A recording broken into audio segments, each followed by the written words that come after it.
Oh my God. Oh, good gracious God. This is beautiful, stunning, elegant. Okay, I need to stop now. Let's get into making.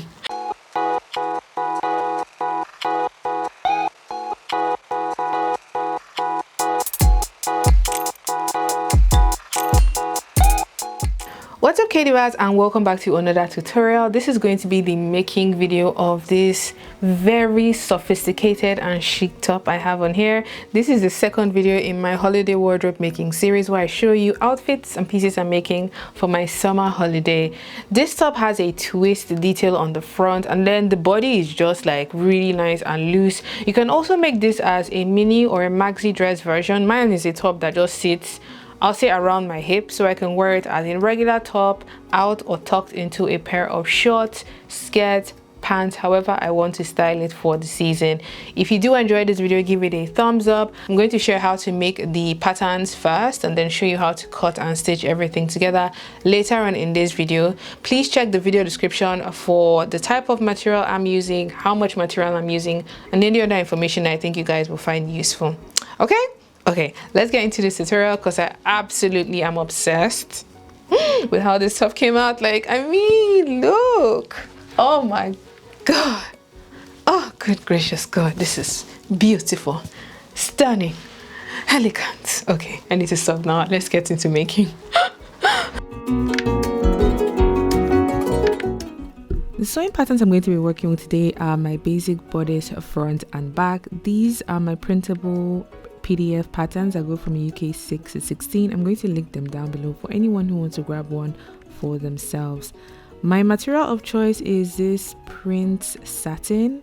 I have about 2 meters here because I want the front of the top to be fully lined, and then I also have a zip that I'm going to be putting on the center back of the top, and I don't want to overlock any part of this top, so my plan is to go in with a pink bias tape to finish the armhole, the neckline, and the seams on the inside. Now the main pattern of this project is the front, and I have my front bodice here. This I'm going to trace off onto another pattern paper, and I'm going to trace it off in such a way that it's on a folded piece of paper, so when I open this up I have my whole front piece. On the side seam, I have a straight edge that goes from the hip all the way to underneath the arm curve, so I have that boxy and relaxed fit. Now this is my whole front pattern, and I'm going to set aside my basic bodice pattern and go in to mark 1 inch below the arm curve on one side. You can do this on the left, on the right hand side, it doesn't really matter. And then I'm going to draw a slanted neckline that goes from that side to the neckline on the other side, and it cuts across the center front edge. Once I have that marked in place, I'm going to go in to mark 1 inch below my chest line, and from that 1 inch point I am going to draw in another curved line that goes to the edge of my shoulder. My shoulder width is about 3.5 inches. I want it just a little bit narrower, and by doing this, we're going to create the strap that crisscrosses to create the twist detail that this blouse has.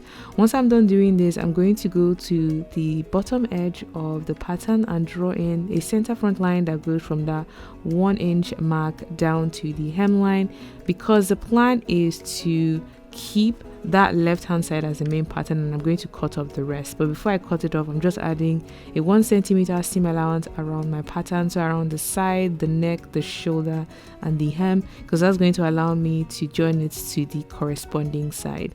I've gone in to add my annotations and grain line, and I'm going to cut out the pattern like so, which is why it's important to have a full front when you're actually drawing this pattern piece, because of how the strap goes from one side to the other.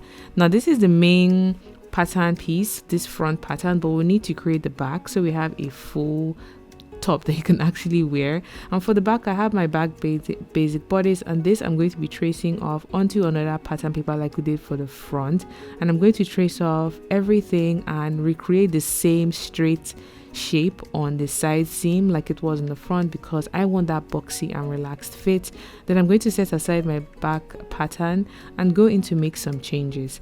Now I'm going to mark 1.5 inches above the bust line, and I want a scoop V-shaped neckline on my back.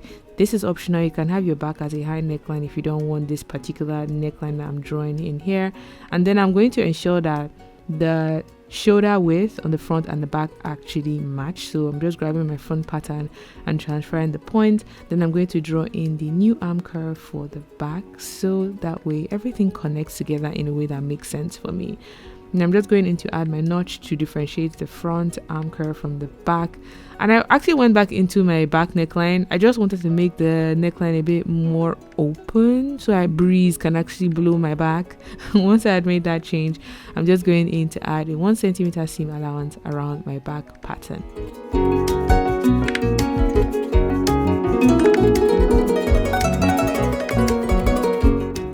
I went ahead to cut out my back top pattern. This is what they look like. These are the only 2 pattern pieces you're going to need for this project, and I'm going to cut 2 pairs of the front and a pair for the back to stitch everything together to create the top.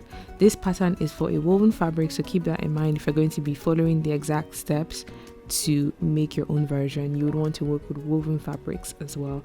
Now I've gone in to pin my pattern onto fabric, and I'm using this gorgeous pink, blue, and like dusty pink satin print. I've had this fabric for a while, and I think I've made a few things from this fabric, and it just made so much sense to use this fabric to make this top because it's so cute and so pretty. So these are all of the pieces I've cut out for the top. I have 2 pairs for the front and 1 pair for the back. Once these are all cut out and ready to go, I'm actually going to start stitching everything together. This time around, I'm going to start from the back, and the first thing I want to do is I want to pin the zip into the center back opening.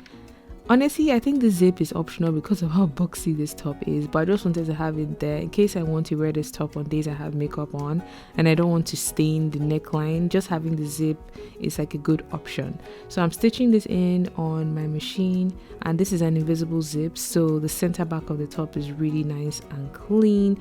Once I've stitched it up on one side, I'm going to go in on the other side to finish it up before coming to sew up the bottom edges that were still open. Once those bottom edges are stitched in place, I'm going to be using the bias tape to finish the edges on the center back. This gave a very beautiful finish to the inside of the top, and because it's in pink as well, kind of just like works really well with the color combination that the fabric has.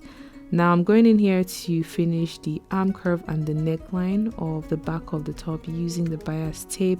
Bias tape method is one way you can finish your necklines and your arm curves if you don't want to use a facing or add a lining. This is what the back of the top is looking like. Very pretty, very neat. I also gave it a press to relax all of the stitching so it's ready to be connected to the front later on.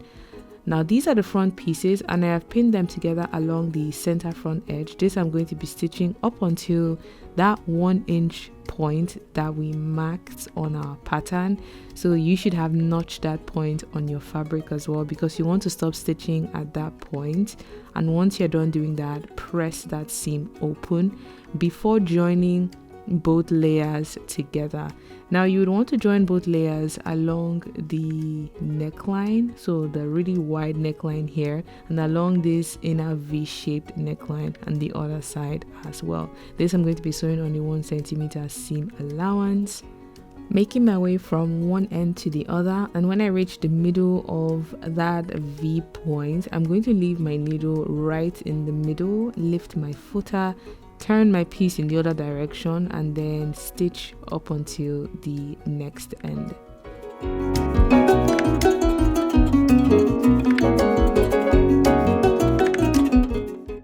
This is what the piece is looking like. I would recommend before you turn this inside out that you actually go to that center front edge and trim down the seam allowance and cut a point as close as possible to the stitch. This is going to allow that area to fold over a lot easier. This I'm going to press nicely before twisting the neckline or the strap twice to create the detail that this top has. You can twist it just once, but I just wanted that double twist before joining the side seam and the shoulder seams together. This I'm going to be sewing on a 1 centimeter seam allowance because that's how much seam allowance I added to my pattern. And once I was done doing that, I'm going to finish up the seams using bias tape. You can overlock if you want to, if you don't want to use so much bias tape like I'm doing here, but I didn't just want to have a different color of like overlock thread on the inside of my garment. For the hemline, I'm just folding it twice and stitching it all the way around to finish it up. And once I was done doing that, I gave my piece a press, and this is what it looks like all done.